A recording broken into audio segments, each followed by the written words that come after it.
Ada sukacita hari ini, amin. Gibeon Church juga mau mengucapkan selamat Natal buat saudara semua. Banyak yang berdoa buat kita hari ini karena mereka pun juga bersama-sama beribadah. Meskipun hari ini kita online masih, tapi kita tiap every other week. Saya mengucap syukur ada gathering ini, artinya saudara memperjuangkan eklesia dan Corona tidak membuat Anda takut untuk keluar dan memberanikan diri untuk bisa bersama-sama. Kan katanya joke-nya begini, ada satu lagu Natal yang dilarang kalau pas lagi COVID-19. Hai mari berhimpun, begitu saudara ya. Tetapi saya senang saudara semua berhimpun. Nah saudara, ini adalah minggu yang keempat dari Advent. Advent itu adalah akar katanya adalah Adventus yang artinya kedatangan. Saudara, perlu kita sebagai orang Kristen untuk selalu mengingat. Kadang-kadang kita di tengah-tengah kebisingan yang dikatakan Anthony itu betul. Di tengah-tengah kebisingan dan segala macam tekanan hidup yang membuat kita ini terlalu lihat keadaan kita, masalah kita dengan kaca pembesar. Kita lupa bahwa ada sesuatu yang lebih besar. Bahwa kedatangan Yesus itu 2000 tahun yang lalu merupakan hadiah yang terbesar buat kita. Dan kita juga harus melihat bahwa kedatangan Yesus yang kedua kalinya itu merupakan jaminan karena saudara dan saya memiliki Roh Kudus yang merupakan jaminan. Artinya begini, kalau saudara beli sesuatu, saudara dapat nota, begitu ya saudara? Sehingga saudara bisa klaim itu nanti kalau barangnya udah datang.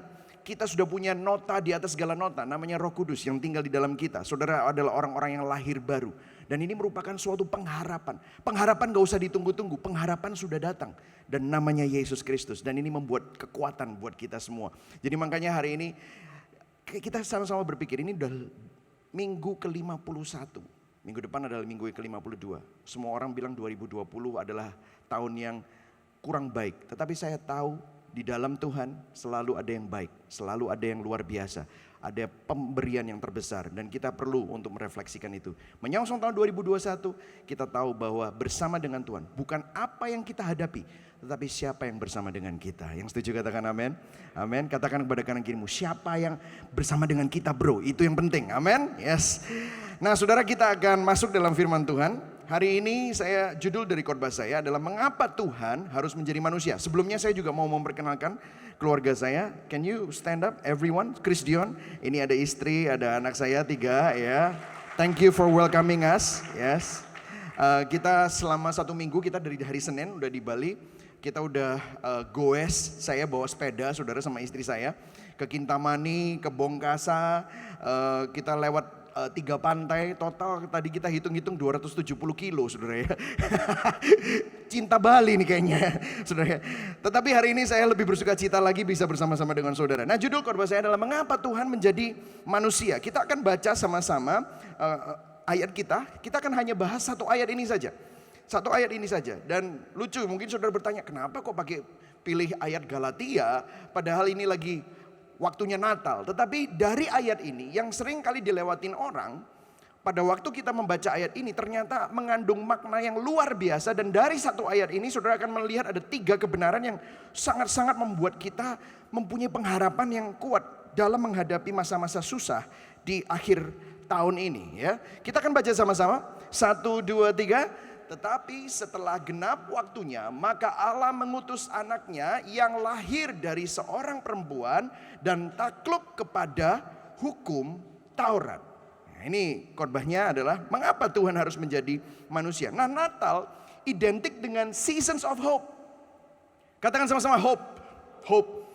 Tetapi masalahnya, lucunya kalau saudara perhatikan, ada yang aneh, saya menemukan sebuah artikel tahun 2017 di Forbes Magazine dikatakan why does depression tend to increase during the holiday? Terutama pada masa Natal. Kenapa kok banyak orang stres, frustrasi dan merasa bahwa mereka itu depresi justru pada saat-saat Natal? Aneh ya saudara. Apalagi tahun 2020. Saya rasa ini akan meningkat jauh lebih banyak. Bahkan hope seakan-akan itu hopeless. Kita nggak punya pengharapan. Apa yang terjadi? Bisnis parah, keadaan hancur. Dan mungkin ada dari antara saudara, kalau saya di Surabaya, papa mertua saya, mama mertua saya terpapar oleh COVID. Dan pada waktu itu papa mertua saya sempat kritis di rumah sakit. Ventilator 14 hari, total 39 hari di rumah sakit saudara. Dan sempat hampir kita kehilangan beliau. Dan kita kita melihat ini semua devastated. Jemaat kami di Gibeon Church ada beberapa yang juga dipanggil Tuhan karena COVID. Dan kita melihat dampaknya luar biasa di mana-mana. Dan kalau saya perhatikan memang depression and frustration and stress could happen. Karena apa? Adalah masalah dan tuntutan kehidupan. Ada pandemi, ada masalah ekonomi, ada masalah keluarga, masalah kesehatan, masalah pekerjaan, masalah hubungan dan lain-lain, saudara. Ini semua membuat kita akhirnya sepertinya hopeless. Betul ya saudara? Semuanya begini-begini. I can feel you. Saya bisa merasakan apa yang saudara rasakan. Saya juga bisa merasakan apa yang jemaat kita rasakan. Dan di tengah-tengah ini semua kalau kita perhatikan, kita suka menyalahkan situasi. Oh ini gara-gara COVID. Oh ini gara-gara ekonomi. Oh ini gara-gara pemerintah kurang cepat. Oh ini gara-gara papaku nggak jaga kesehatan. Oh ini gara-gara aku yang kurang pintar membuat keputusan dan yang lain-lain. Oh ini gara-gara bisnis partnerku. Oh ini gara-gara istriku. So kita menyalahkan orang lain. Tetapi kalau kita mau jujur, situasi sebenarnya mengekspos keadaan hati kita yang sebenarnya. Do you know that problems is not the source of the problem? Problem will always happen every day. Masalah akan selalu datang di dalam kehidupan kita setiap hari. Tetapi waktu masalah datang dan reaksi kita itu seperti apa, itu sebenarnya mengekspos apa yang sedang terjadi di dalam hati kita sebenarnya. Kalau hati kita ini sebenarnya aman dan tenang dan mempunyai jangkar dan fondasi yang kuat, maka kita akan tenang-tenang saja. Tetapi pada saat kita panik, penuh ketakutan, depresi, stres, dan itu semua menyerang kita. Anxiety disorder. Saudara butuh pil, saudara butuh sleeping pill, saudara butuh obat penenang, saudara butuh alkohol, saudara pingin lari, saudara pingin bunuh diri. Itu semua mengekspos keadaan hati kita yang sebenarnya. Nah pertanyaannya hari ini yang mau kita jawab, kenapa kok Tuhan harus jadi manusia? Itu kalau menjawab itu sebenarnya menjawab what anchors your hope. Apa yang menjadi jangkar dan sauh dari pengharapan kita, dari hati kita yang sebenarnya. Ini yang akan membuat kita jadi kuat. Hari ini, what anchors your hope? Apakah itu kemampuanmu? Apakah itu asetmu? Apakah itu uangmu? Apakah itu keluargamu? Saudara, keluarga baik, tetapi keluarga juga manusia. Mereka juga manusia yang berdosa dan bisa mengecewakan Anda. Apakah itu orang tuamu? Apakah itu pasanganmu? Gak heran kalau kamu suka stres dan kecewa. Karena itu semua adalah hal-hal yang fana. Dan hari ini kita akan bahas sama-sama kitab Galatia. Galatia adalah daerah yang ada beberapa gereja, saudara. Nah Rasul Paulus mengecam keras jemaat Galatia karena ada pengajar-pengajar sesat di Galatia, saudara. Dia bilang kalau sampai ada pengajar palsu yang memberitakan Injil yang berbeda dengan apa yang dia ajarkan, bahkan kalau malaikat sekalipun terkutuklah dia. Itu di Galatia 1. Kemudian di Galatia 3, Galatia 3 adalah pasal sebelum ayat yang kita baca. Dikatakan, oh betapa bodohnya kamu orang-orang Galatia. Siapa yang mempesona kamu? Adakah kamu sebodoh itu? Kira-kira kalau ada pendeta ngomong sama saudara, kamu tuh goblok banget sih gitu. Kira-kira saudara gak akan undang lagi, bener ya saudara? Mungkin kalau Pak Chandra sama Anthony bisa ngomong kayak gitu sama saudara, mungkin saudara nggak datang di sini lagi ya saudara ya. Tetapi ini Rasul Paulus begitu strong. Kenapa kok dia bisa ngomong begitu?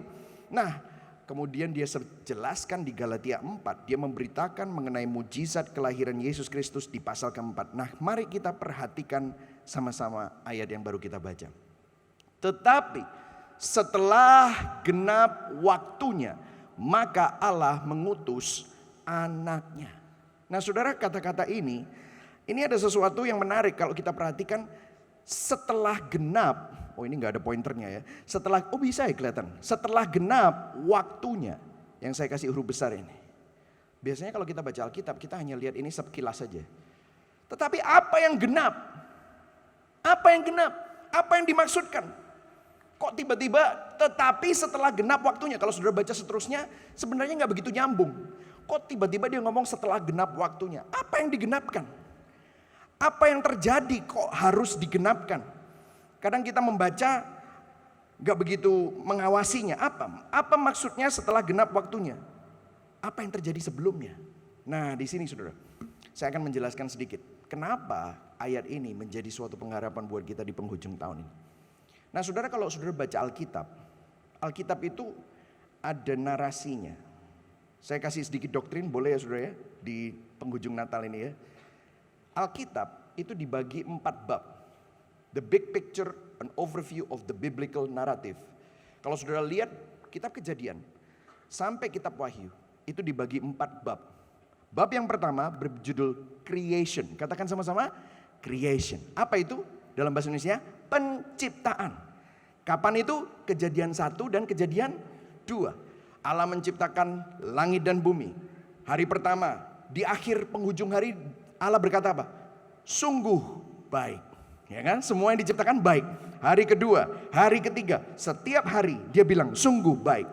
Puncaknya di hari keberapa? 6, menciptakan. Marilah kita menciptakan manusia menurut gambar dan rupa kita. Kenapa dia bilang kita? Karena itu adalah gambaran Allah Tritunggal. Allah Bapa, Allah Anak, dan Allah Roh Kudus. Dan kemudian di akhir penghujung hari ke-6 dia bilang apa? Sungguh amat baik. Segalanya baik. Creation. Tetapi apa yang terjadi di Kejadian 3? Kejadian 3, manusia jatuh dalam dosa. Itulah yang namanya the fall. Katakan sama-sama the fall. Amin. Ya, itu adalah kejatuhan. Apa yang terjadi waktu manusia jatuh dalam dosa? Apa yang menjadi tatanan ciptaan Tuhan yang sempurna jadi rusak? Bukan cuma hanya manusia saja yang jatuh dalam dosa, tetapi bumi sedang menuju kepada kebinasaan karena dikutuk. Ada binatang buas. Harmoni yang terjadi, semuanya rusak tatanannya. Kenapa? Gara-gara Adam dan Hawa jatuh dalam dosa. And the fall ini dari Kejadian 3 sampai Kejadian 11. Dan kemudian ada yang namanya redemption. Katakan sama-sama, redemption. Nah, orang berpikir redemption itu adalah perjanjian baru. Redemption itu rencana penebusan Allah. Tahukah saudara redemption mulainya kapan? Kejadian 12. Waktu Allah memilih Abraham. Allah memilih Abraham, Ishak, Yakub, sampai all the way Raja Daud, sampai Yehuda, sampai keturunan Daud, sampai kepada Yesus Kristus, sampai kepada saudara dan saya yang merupakan Israel yang baru. Itu redemption. Dari Kejadian 12 sampai kisah para rasul, semua tulisan Paulus itu redemption. Dan restoration adalah Wahyu, langit baru, bumi baru. Nah, di dalam ini semua kalau sudah perhatikan, ada waktu Tuhan, ada rencana penebusan Tuhan. Dari sini kita bisa tahu, setelah genap waktunya, itu waktu akhirnya Tuhan mulai melaksanakan rencana penebusannya sampai Yesus Kristus. Sampai Yesus Kristus terjadi. Nah, setelah genap waktunya itu kapan? Kenapa kok dibilang setelah genap waktunya? Di sini saya mau memperkenalkan kepada saudara hari ini adalah kata-kata yang cukup agak nggak lazim dikatakan, tetapi saya mau perkenalkan kepada saudara ya. Kita selalu berpikir bahwa pengharapan itu datangnya pada waktu Yesus lahir. Tetapi tahukah saudara, Tuhan sudah menubuatkan tentang kelahiran Yesus. Tuhan sudah menubuatkan kabar baik Injil di saat manusia sudah jatuh dalam dosa di Kejadian 3. Disinilah yang namanya proto-evangelium. Proto-evangelium itu kata-katanya adalah protos, first, pertama. Evangelion adalah akar kata dari evangelium yang artinya gospel. Pertama kali Injil diberitakan di Kejadian 3. Di mana ayatnya? Ini ayatnya, Kejadian 3. Jarang kita lihat bahwa di sini ada secercah harapan mengenai Injil di Kejadian 3 ayat 15. Ceritanya begini, pada waktu itu Tuhan sedang berperkara dengan setiap pelakor. Pelakornya siapa? Adam, Hawa, sama ular, yaitu iblis. Adam dibilang kamu akan bekerja keras, kamu akan susah, kamu akan berkeringat ya. Hawa kamu dibilang kamu akan berahi terhadap suamimu dan kamu akan susah untuk bersalin. Kemudian ular. Kemudian dikatakan Kejadian 3 ayat 15. Aku akan mengadakan permusuhan antara engkau dan perempuan ini. Antara keturunanmu dan keturunannya. Keturunannya akan meremukkan kepalamu dan engkau akan meremukkan tumitnya. Konteksnya adalah kejatuhan manusia dalam dosa. Bagian ini menjelaskan lebih dari sekedar manusia yang menginjak kepala ular. Tetapi Tuhan membuat rencana penebusan melalui benih wanita, yaitu Adam, yang terkait dengan kelahiran Mesias melalui perawan Maria. Dari Kejadian 3. Orang berpikir bahwa kisah Natal itu terjadi pada waktu Matius. No, Tuhan sudah merencanakannya kejadian 3. Kejadian 3 pada waktu manusia jatuh dalam dosa, Tuhan sudah bilang, keturunanmu akan meremukkan tumitnya dan engkau akan dan keturunannya akan meremukkan kepalamu. Jadi dari awal ternyata rencana penebusan Tuhan sudah dijadikan, sudah dinubuatkan. Bayangkan saudara, artinya Tuhan sudah tahu bahwa saudara dan saya ini akan diselamatkan jauh sebelum saudara dan saya ini ada. Tuhan sudah merencanakan bahwa dia akan perlu mengirimkan dirinya sendiri, yaitu bagian dari Tritunggal, untuk masuk ke dalam sejarah manusia, untuk menyelamatkan saudara dan saya. Karena manusia tidak mampu untuk menyelamatkan dirinya sendiri. Yang setuju katakan amin. Kita gak bisa menyelamatkan dirinya sendiri. Buktinya apa? Di Kejadian 6. Gak lama setelah Kejadian 3. Di Kejadian 6 dikatakan, kita baca sama-sama yuk ya. 1, 2, 3. Ketika dilihat Tuhan bahwa kejahatan manusia besar di bumi dan bahwa segala kecenderungan hatinya selalu membuahkan kejahatan semata-mata. Ini mengkomunikasikan doktrin of total depravity. Doktrin bahwa manusia adalah rusak total. Saudara mungkin berkata, masa sih manusia rusak total? Coba saudara, berapa banyak di sini yang punya anak? Saya punya anak 3 di sini. Saya nggak usah ajarin mereka untuk berbuat jahat. Mereka bisa berbuat jahat dengan sendirinya. Ada yang pernah ngajarin, nak, kamu kalau ketahuan nyolong, bohong aja. Pernah saudara ngajarin begitu? Mereka bohong dengan sendirinya. Yang perlu diajarin apa? Baik. Yang perlu diajarin apa? Jujur. Yang perlu diajarin apa? Sharing. Kenapa itu perlu diajarin? Karena itu bukan natur mereka. Natur kita adalah naturnya dosa. Segala kecenderungan hati kita selalu membuahkan kejahatan kalau dikasih pilihan. Kebebasan kita, rasa kita ingin bebas itu selalu membawa kita kepada dosa. Betul saudara? Begitu mudah untuk merusak nama baik. Begitu susah untuk membangun nama baik. Betul saudara? Begitu mudah untuk kita rusak. Membuat keputusan yang seenak jidat aja langsung kita rusak.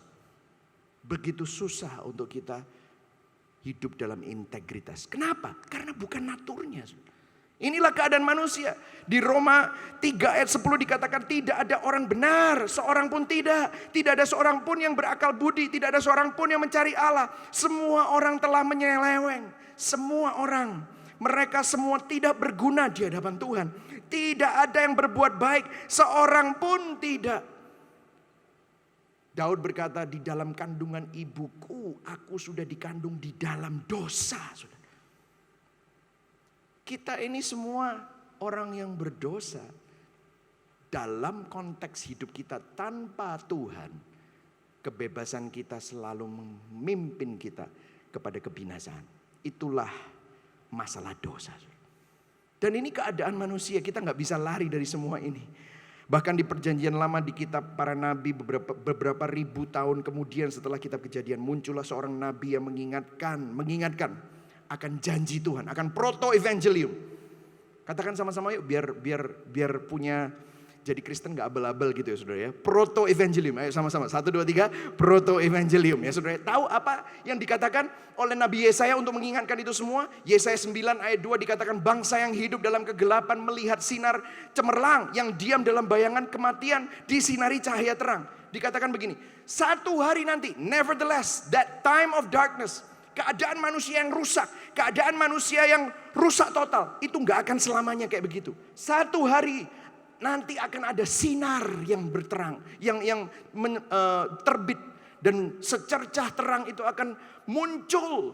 Makanya di Yesaya 60, bangkitlah, teranglah karena terangmu sudah datang. Itu Yesaya 60 berbicara tentang siapa? Yesus. Berbicara tentang proto-evangelium yang tadi itu yang akan menjadi kenyataan. Pada saat apa? Waktu Yesus lahir.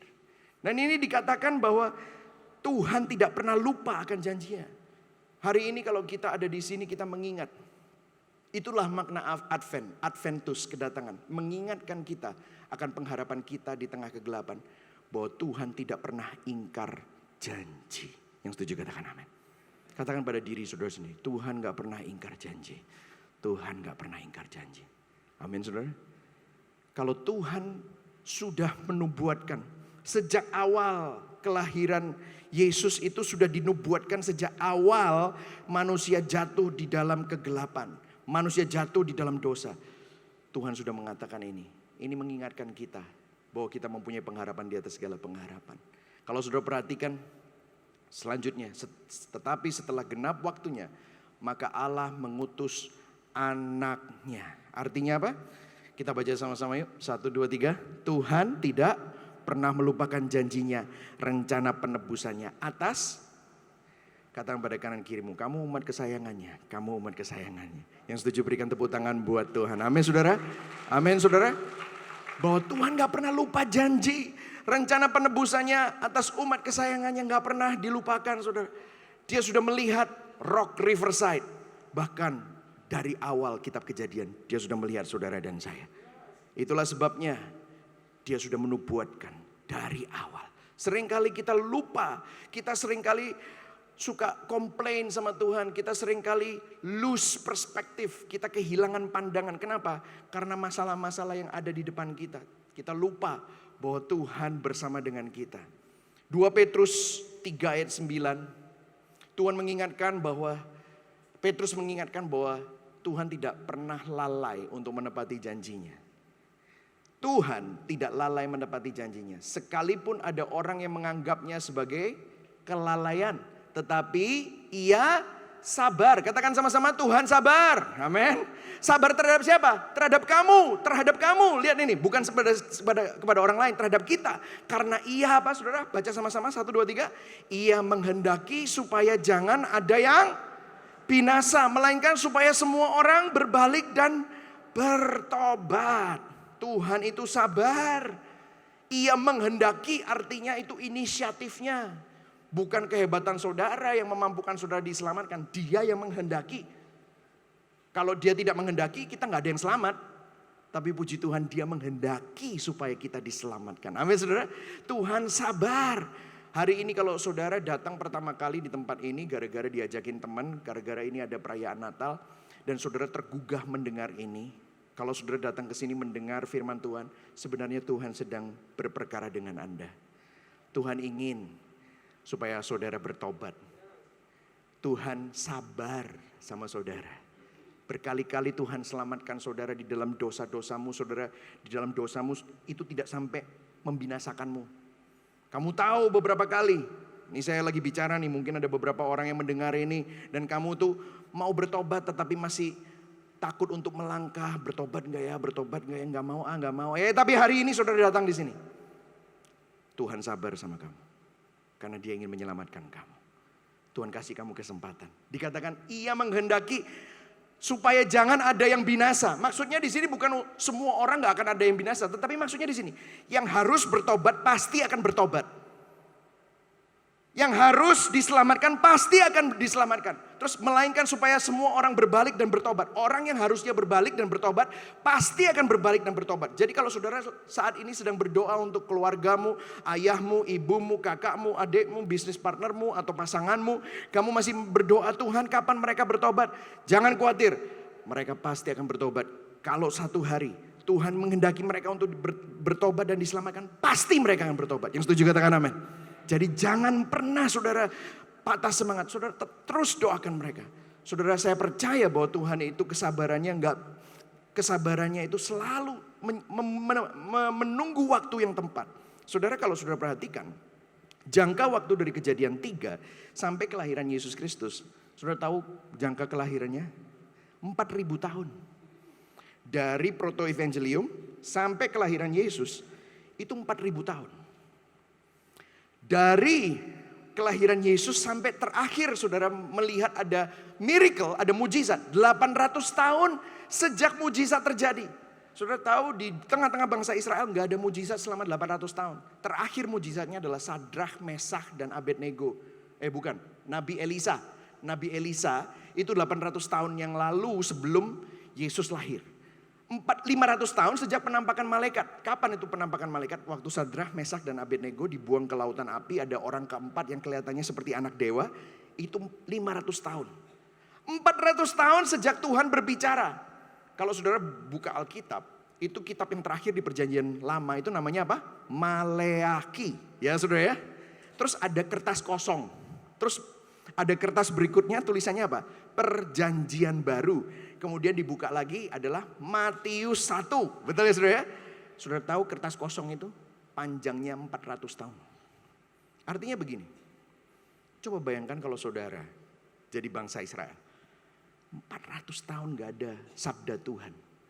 500 tahun gak ada penampakan malaikat. Padahal dulu sering banget selalu ada penampakan malaikat.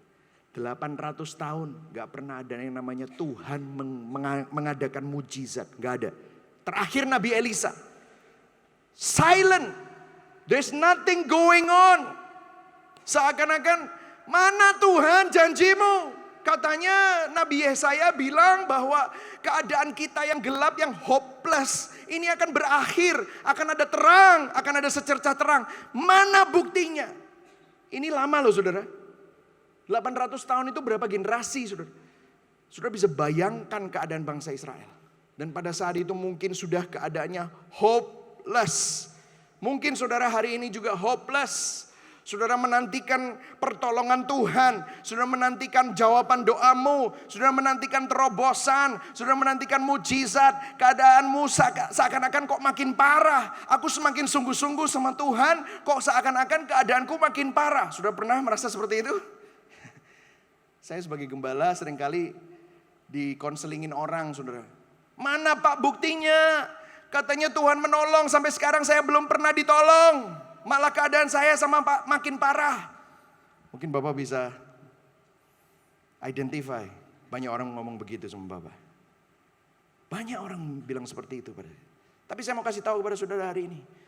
Saat kita tidak melihat pekerjaan Tuhan, bukan berarti Tuhan tidak bekerja di belakang layar. Yang setuju katakan amin. Saat Tuhan kelihatannya tidak bekerja, sebenarnya dia bekerja di belakang layar. Saya mau kasih sedikit ilustrasi. Kalau saudara nonton opera, saudara nonton gerak dan lagu, di dalam setiap adegan selalu ada klimaksnya. Betul ya saudara? Misalnya akhirnya peran utamanya lagi nyanyi, terus semua orang tepuk tangan. Tapi saudara tahu, ini belum akhirnya. Karena ini baru ceritanya masih ngegantung, belum ada konklusinya.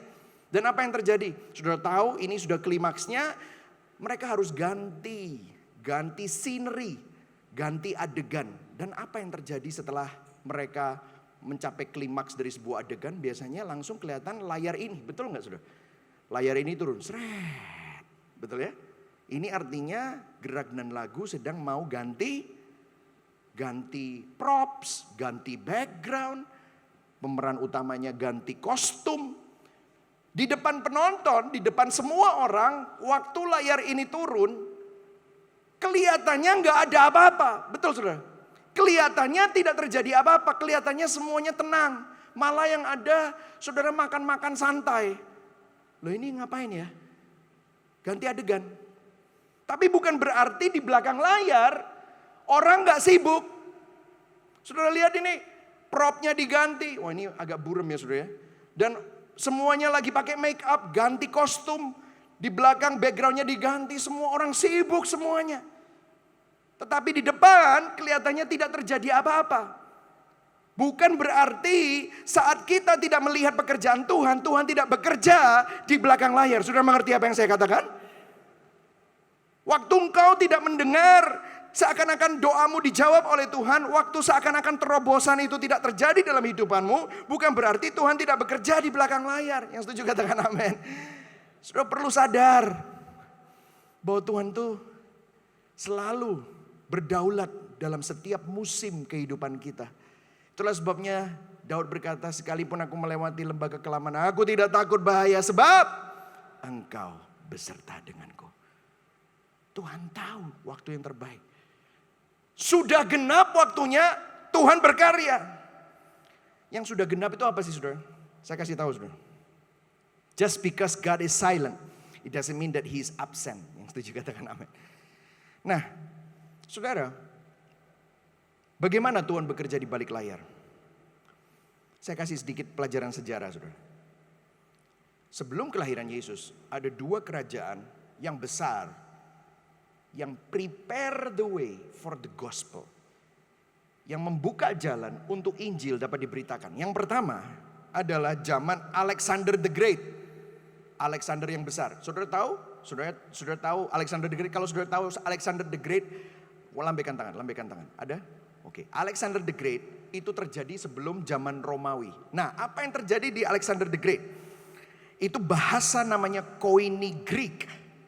Di mana ini menjadi makna tanda keperkasaan Alexander the Great. Semua orang harus bisa berbahasa Yunani.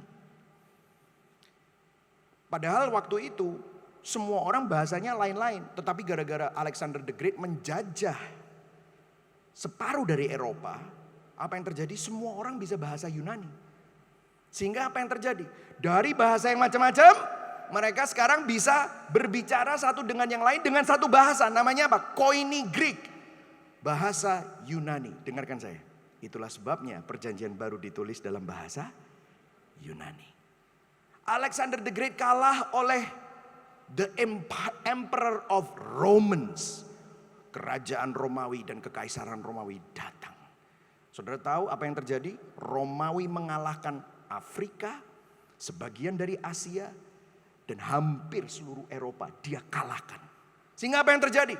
Di bawah kekuatan Romawi, di mana kalau dulu saudara berangkat dari misalnya daerah Inggris ke daerah Perancis, kalau kemana ya, misalnya saudara dari Turki ke daerah Yunani, saudara pasti mati, kena perampok, kena batas-batas, itu pasti nggak bisa. Tetapi karena ada namanya kekaisaran Romawi, mereka mempunyai yang namanya hukum Pax Romana. Kalau kamu seorang yang abiding by the law of Roman, kalau kamu mengikuti hukum Romawi, kamu akan dilindungi. Kalau ada yang berani mengganggu kamu, kita akan tindak pidana. Sehingga Pax Romana, ada Roman peace di seluruh Eropa, di seluruh Timur Tengah, di sebagian dari Asia. Dengarkan saya, Tuhan bekerja di balik layar. Satu bahasa, mereka bisa travel kemana-mana. Dan kemudian Romawi bikin road, bikin jalan. Makanya ada kata-kata begini, banyak jalan menuju ke Roma. Nah, semuanya menuju ke Roma. Mereka bikin jalan sehingga mereka nggak harus naik ke pegunungan. Semuanya ada jalannya. Coba bayangkan, Tuhan bekerja di balik layar. Satu bahasa, satu jalan, satu kedamaian. Maka, oh little town of Bethlehem, sudah genap waktunya. Maka lahirlah Yesus di kota kecil Bethlehem melalui perawan Maria. Disitulah Injil diberitakan dengan bahasa bahasa Yunani. Paulus adalah warga Romawi, seorang Farisi Sanhedrin, tapi bisa berbahasa Yunani dan seorang warga Romawi. Makanya dia bisa membuka jalan untuk gereja-gereja dapat ditanam. Saudara lihat ini. Sudah genap waktunya Tuhan membuka jalan semuanya. Tepat pada waktunya. Yang setuju katakan amin. Berikan tepuk tangan buat Tuhan. Ini adalah rencana Tuhan yang tidak pernah bisa digagalkan. Artinya rencana Tuhan tidak pernah bisa gagal dalam hidup kita semua. Yang setuju katakan amin. Selanjutnya saudara. Tetapi setelah genap waktunya maka Allah mengutus anaknya. Ayo baca sama-sama. Yang lahir dari seorang perempuan dan takluk kepada hukum Taurat. Saya nggak akan bahas takluk kepada hukum Taurat karena itu khotbah yang lain. Tapi saya akan bahas lahir dari seorang perempuan untuk menjawab pertanyaan kita hari ini. Mengapa Tuhan harus menjadi manusia? Mengutus bahasa aslinya adalah exapostello. Mengirim seseorang pergi untuk suatu tujuan. Ada sebuah ayat yang menjelaskan lahir dari seorang perempuan itu di Yesaya 9 ayat 6. Kita baca sama-sama. 1, 2, 3. Sebab seorang anak telah lahir untuk kita, seorang putra telah diberikan untuk kita. Kalau bahasa Inggrisnya lebih jelas, seorang anak adalah a child. Artinya a child is born, telah lahir. Itu adalah nubuatan tentang adalah nubuatan tentang kemanusiaan Yesus. Bentar ya saudara ya. Nah ini, nubuatan tentang kemanusiaan Yesus. Yang kedua, seorang putra, a son is given. telah diberikan nubuatan tentang inkarnasi dari Tuhan. Ini maksudnya apa? Kenapa kok harus Tuhan harus jadi manusia? Lahir dari seorang perempuan. Kenapa harus anak Allah yang harus turun ke dunia? Berinkarnasi. Tuhan yang mulia harus rela masuk ke dalam kehinaan manusia. Tuhan yang kekal harus masuk ke dalam dunia yang sementara. Tuhan yang kudus harus masuk ke dalam dunia yang penuh dosa. Tuhan yang mulia dengan segala keindahan surga harus lahir di palungan. Tuhan yang mungkin gak pernah merasakan kejijikan bau binatang, saudara, harus lahir di palungan. Kenapa dia harus melakukan itu semua? Kenapa kok dia harus jadi manusia? Nubuatan tentang kemanusiaan Yesus dan juga nubuatan inkarnasi dari Tuhan. Kenapa itu semua harus terjadi? Jawabannya simple, saudara. Jawabannya sangat simple. Mengapa Tuhan Yesus harus jadi manusia? Yang pertama, saudara, karena hanya Tuhan yang tidak terbatas yang mampu menanggung penuh hukuman atas dosa. Dia yang tidak pernah mengenal dosa itu harus jadi dosa. Kenapa, saudara? Karena saudara dan saya yang berdosa tidak bisa menanggung dosa kita sendiri dan menanggung hukuman. Kalau saudara bisa bilang Tuhan ampuni aku dan Tuhan mengampuni saudara, itu bukan berarti dosa saudara itu hanya dihapus begitu saja. Tidak, saudara. Kenapa? Karena ada orang lain yang menanggung hukumannya.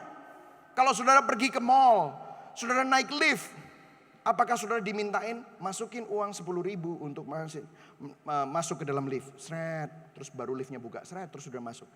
Saudara masuk lift gratis, betul ya saudara? Apakah itu gratis? Enggak. Kenapa? Pengelola mall punya iuran kepada semua yang tenant-tenantnya. Mereka harus bayar sewa. Ada yang bayar buat saudara untuk masuk ke dalam lift.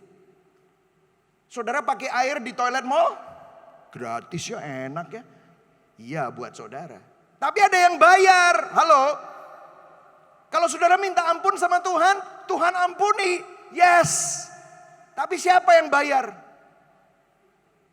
Pendeta? Saya? No. Karena begitu besar kasih Allah akan dunia ini. Sehingga barang siapa yang percaya kepadanya tidak binasa, melainkan beroleh hidup yang kekal. Dia yang tidak menganggap kesetaraannya dengan Allah sebagai milik yang harus dipertahankan, tapi rela mengosongkan dirinya, lahir di tempat yang paling hina, yang paling bau. Anak saudara ada yang pernah lahir di tempat makanan ternak? Kenapa Tuhan yang paling mulia rela melakukan itu? Supaya gak ada seorang pun yang paling hina sekalipun ditolak. Yang semestinya diselamatkan. Bisa diselamatkan. Dosamu, dosaku bau. Itulah sebabnya Tuhan lahir di tempat yang paling bau. Supaya kebauan dosa kita Yesus yang tanggung. Mungkin sudah bilang, tapi aku tiap kali minta ampun, aku jatuh lagi dalam dosa. That's right. Siapa di sini yang belum pernah berdosa? Hari ini udah jam berapa ini? Udah jam 11. Siapa di sini yang berani bilang, aku belum berdosa hari ini? Gak ada. Kenapa kita bisa bilang, aku bisa berdiri sebagai orang benar di hadapan Allah? Karena kebenaran Kristus ditukar dengan dosamu. Dosa kita semua ditanggung, ditimpakan pada Kristus. Kebenaran Kristus diperhitungkan kepada saudara dan saya. Itulah Natal yang sesungguhnya. Hanya Tuhan yang tidak terbatas mampu untuk menanggung penuh hukuman atas dosa. Makanya dia harus berkata, Eloi, Eloi, lama sabachthani. Dia pertama kali bilang, biasanya dia bilang Bapak, dia bilang Tuhanku, Tuhanku. Mengapa engkau meninggalkan aku? Karena tidak pernah dia terpisah dari Bapaknya. Dia terpisah dari Bapaknya selama 3 hari. Supaya apa? Supaya engkau dan aku tidak pernah ditinggalkan sedetik pun. Dia harus terpisah. Supaya saudara dan saya tidak pernah terpisah dari genggaman tangan Bapa. Yang setuju katakan amin. Hanya seorang yang adalah Tuhan yang bisa menjadi satu-satunya perantara antara Tuhan dan manusia berdosa. Kebaikanmu tidak bisa menganulir dosamu. Itulah sebabnya Yesus yang gantikan. Yang setuju katakan amin. Berikan tepuk tangan buat Tuhan. Itu adalah hadiah Natal yang terbesar. Amin. Ibrani 2 ayat 17. Bukan cuma hanya dia menanggung kita, dikatakan ini berarti bahwa ia harus menjadi sama dengan saudara-saudaranya dalam segala hal. Bahasa Inggrisnya to be fully human. Dan dengan itu ia dapat menjadi imam agung yang setia dan berbelas kasihan. Dia itu setia. Setia terhadap apa? Janji di Kejadian 3 tadi loh. Proto evangelium. Aku yang nanti akan meremukkan kepala ular. Dan berbelas kasihan dengan pelayanannya. Kita baca sama-sama dengan pelayanannya. 1, 2, 3. Dengan itu dosa manusia dapat diampuni. Yang kedua saudara, kalau saudara lihat ya, Augustine the Hippo. Dia bilang begini. Ini adalah poin saya yang kedua. Kenapa kok Tuhan harus menjadi manusia? Dia berkata, ini bahasa Inggris saya akan langsung terjemahkan untuk menghemat waktu saudara. Pencipta manusia menjadi manusia. Penguasa bintang-bintang harus rela menyusui di dada ibunya.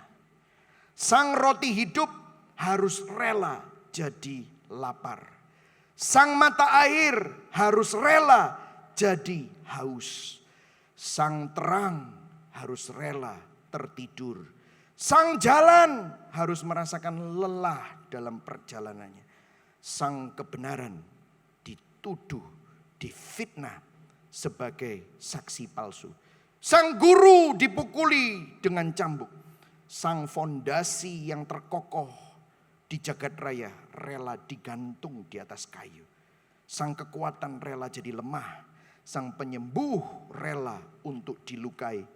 Sang pencipta kehidupan rela mati. Saudara, kenapa Augustine the Hippo?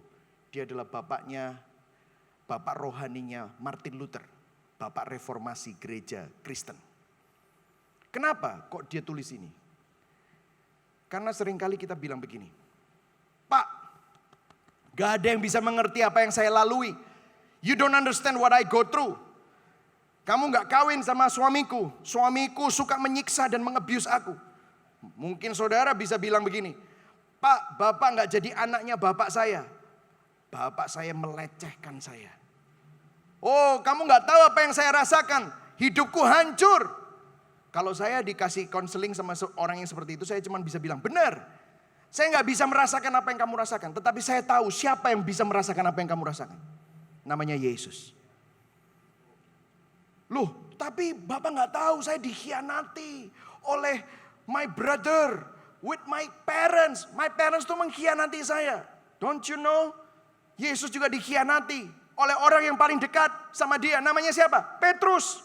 Petrus bilang apa? Aku gak akan melepaskan engkau, akan selalu bersama dengan engkau. Aku akan taat dan setia sampai mati. Waktu ditanyain, kamu kenal gak sama Yesus?